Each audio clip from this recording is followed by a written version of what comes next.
Hello everybody, welcome back to 10-Minute Reviews. Please don't forget to hit the like and subscribe buttons. This is our family channel, our big passion. We just started it. We could use all the support that you guys are willing to give us.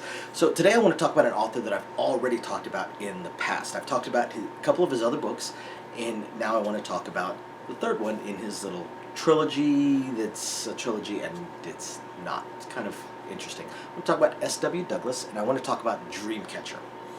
As always, I'm going to talk about four things. I'm going to talk about the world, the characters, the plot, and the writing style. So the world, I've covered this in the other two videos on Subject 12 and the Reagent Protocol, but the world is modern times with superheroes and magic. There are magical superheroes, but with superheroes. Superheroes have been around for a long, long time, thousands of years in some cases. It's a very bleak, very dark, very dystopian world. Even the superheroes are murderers, rapists, killers. I mean, it's bad. There's not a whole lot of difference between the heroes and the villains. Of course, you have your good heroes, but basically, he really buys into the absolute power corrupts absolutely, and these heroes have been given all of this power, and it has corrupted them. There are, of course, good heroes. And one of the disappointing things with this book is that, just like the last one, it doesn't directly follow the previous one. The only part that really makes this a trilogy is that some characters are named from previous, mostly the founders of the Heroes Guild, stuff like that. Some events are briefly mentioned, very briefly, like a sentence, mentioned from the previous books. And otherwise, they just share a world. So in a way, this is less of a trilogy or a series and more of a shared universe kind of thing. Now, the characters this time around, he goes way different. In a way, he's almost putting in Batman.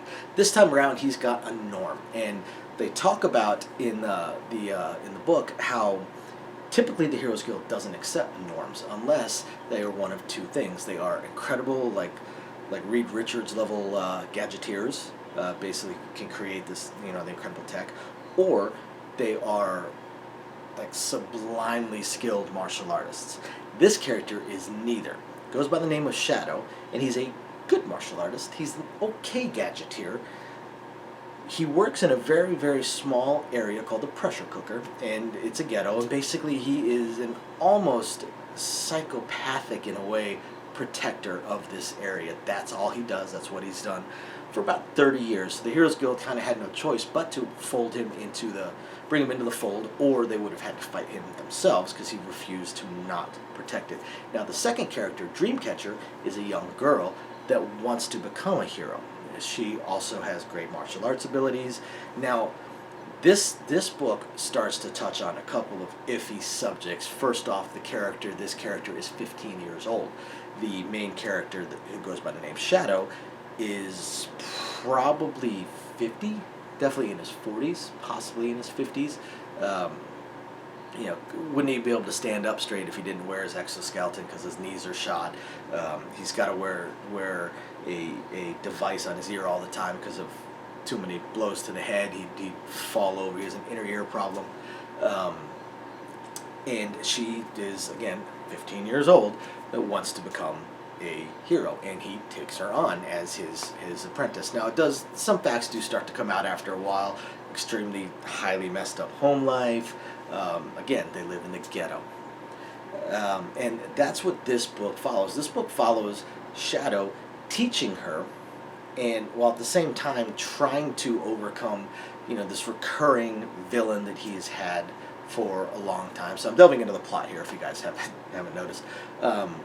This long-time villain that has been plaguing him, showing up every year, kind of like from Marvel Comics, kind of like how Sabretooth jumps Wolverine pretty much every year on his birthday. This villain, Witch Doctor, this uber powerful villain, comes and fights Shadow once a year, right around the same time, for no real reason. But he's pretty, to begin with, he's been around for a couple hundred years. He's known as just a chaotic whack job. But leading up to that, you just have Shadow teaching Dreamcatcher, and trying to educate her. And again, this is a very bleak, very dark, very dystopian world.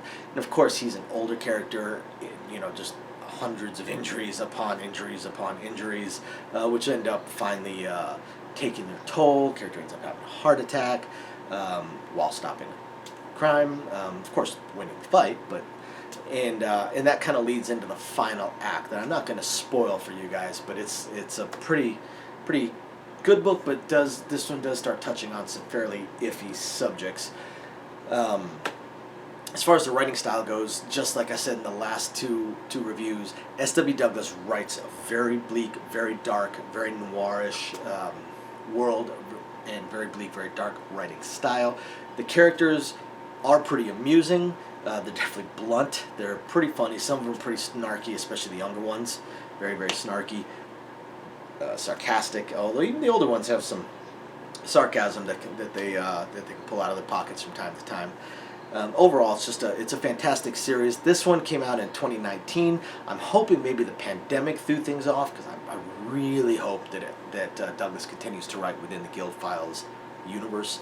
It's really, really, really, really good books, and there's so many plot threads that he's got left open from book 1, book 2, and now book 3 that just leaves me wondering, like, am I gonna get an answer to these things? Can I please get an answer to these things?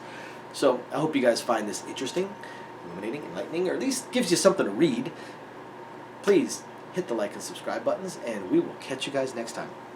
Bye!